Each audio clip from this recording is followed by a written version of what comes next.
Hey guys, so this video is just going to be a short discussion on tempo and how we can manipulate it within our training program. Okay, so tempo is another training variable. Last week we talked exercise selection, and now today we're going to talk about tempo. And you guys have already seen in our first couple phases how tempo can be manipulated for different exercises, okay? But this is going to be a little bit deeper dive into just understanding the different numbers and then kind of a little bit about why we do it. Okay, so the first thing before we start talking about the goblet squat and the different numbers you see here, I want to make sure we're on the same page of what those four numbers represent, okay? And then we'll go into the exercises. So the first number represents the eccentric, ECC, eccentric portion of the movement. For a goblet squat, for a deadlift, for a bench press, for chin-ups, that's the way down. It's the lowering phase. The second number is the isometric in the lengthened position of the movement, or the muscle is in the lengthened position. So again, this is the bottom position of your squat, deadlift, bench press, or chin-up. The third number is going to represent the concentric portion of the movement. Okay, so if we were lengthened here, concentric means the shortening of our muscle, right? And then conversely, eccentric means the lengthening of our muscle. And then the fourth and final number is the ISO at the top of the movement, or in our shortened muscle position, okay? So again, lowering,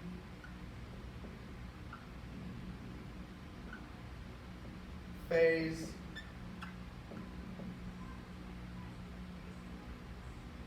and then the concentric is like the lifting phase. Okay, easy enough. Okay, so I think, in my experience when I first started exercising, I really only cared about concentric.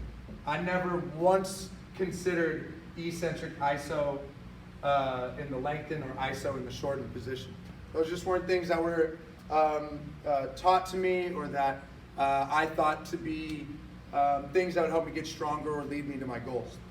What I found out in my time since then, in the 14 years, well, I guess 17 years that I've been exercising now, is that, the concentric portion of the lift is no more valuable than any of the other portions. Save for people who are in powerlifting meets or Olympic weightlifters, the concentric portion is largely the only thing that matters on competition day.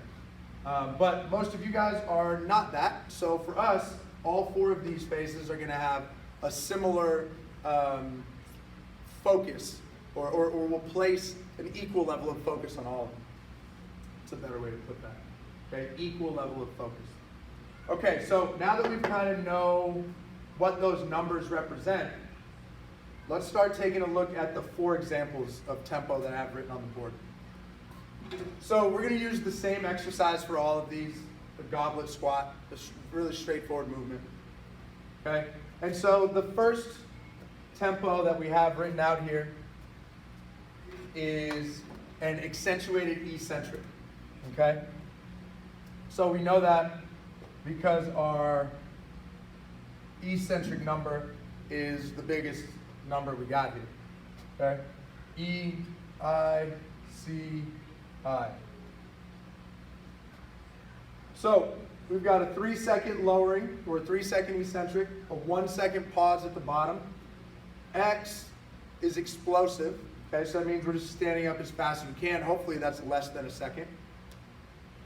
And then the ISO at the top is 1 second. Okay? So we've got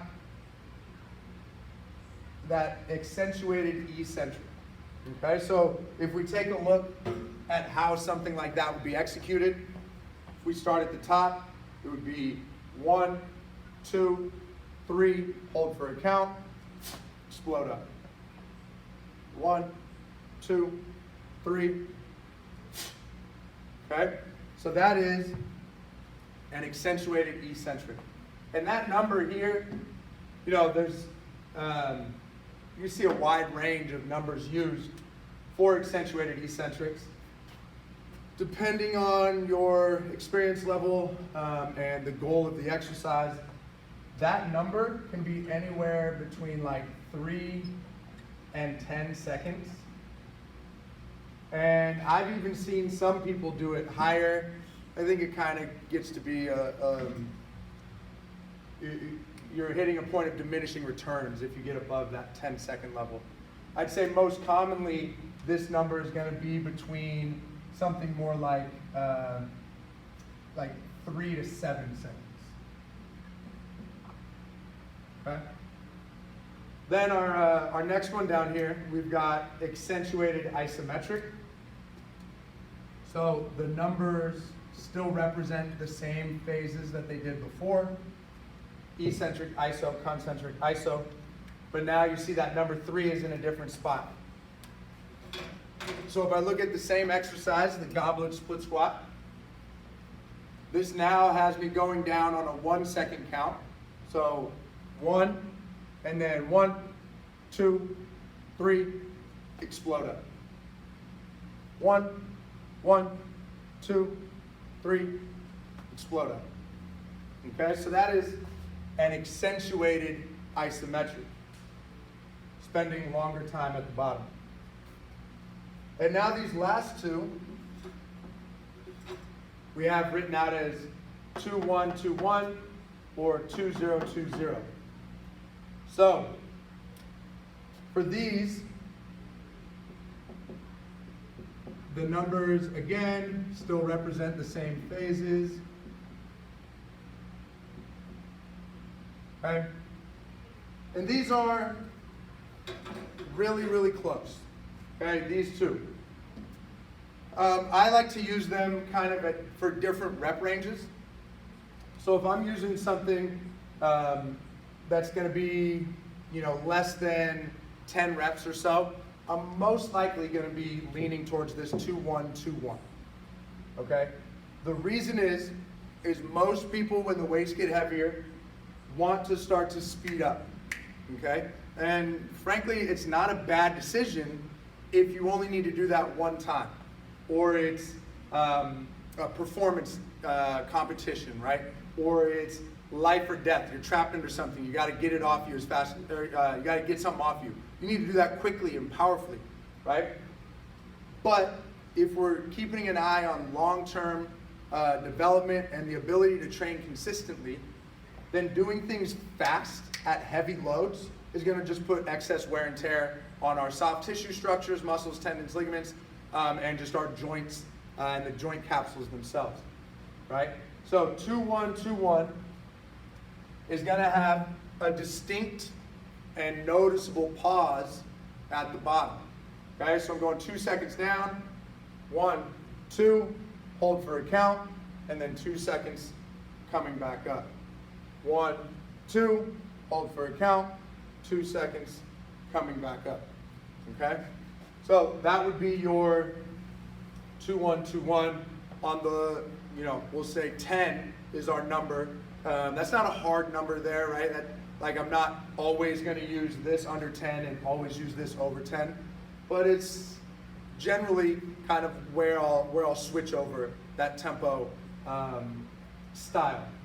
And you know, certain things like exercise, the specific exercise will also determine which one of these I'm planning to use, right? Or the portion of the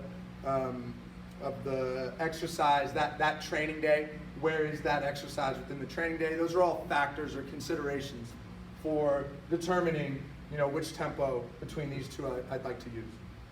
Okay, and then the last one, 2-0-2-0.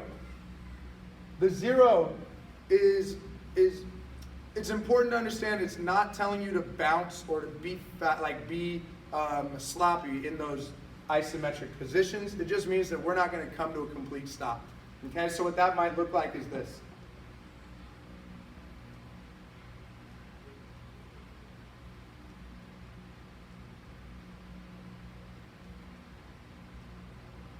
Okay, so you notice the eccentric, concentric, those aren't speeding up. I've just now eliminated that 1 second pause at the bottom of the movement. Okay, so that's kind of taking a look at these 4 examples. Briefly, I want to just talk about why we do these things.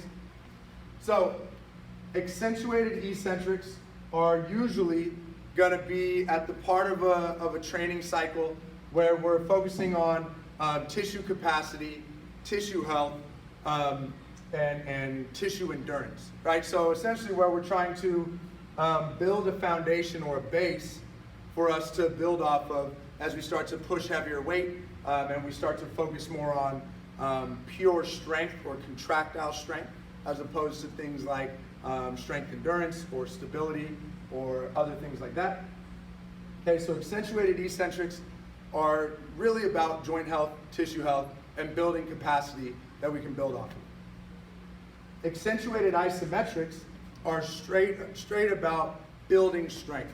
There's really no better way to build strength than to add in isometric holds in these lengthened positions. Okay? Is it hard? Yes. Does it allow you to lift the same amount of weight on a given day? No.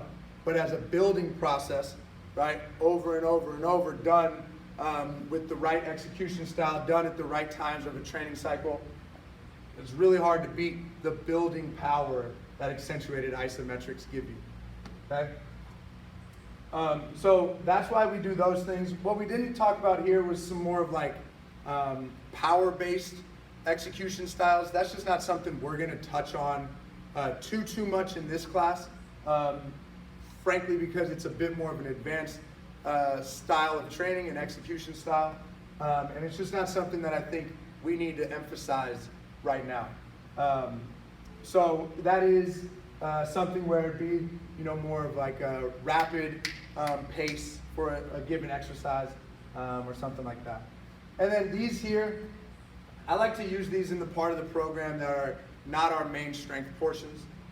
Don't get me wrong, I will use these in main strength times, and you'll see that down the road when we get into our next blocks or our next blocks of training where we're focusing more on top end strength.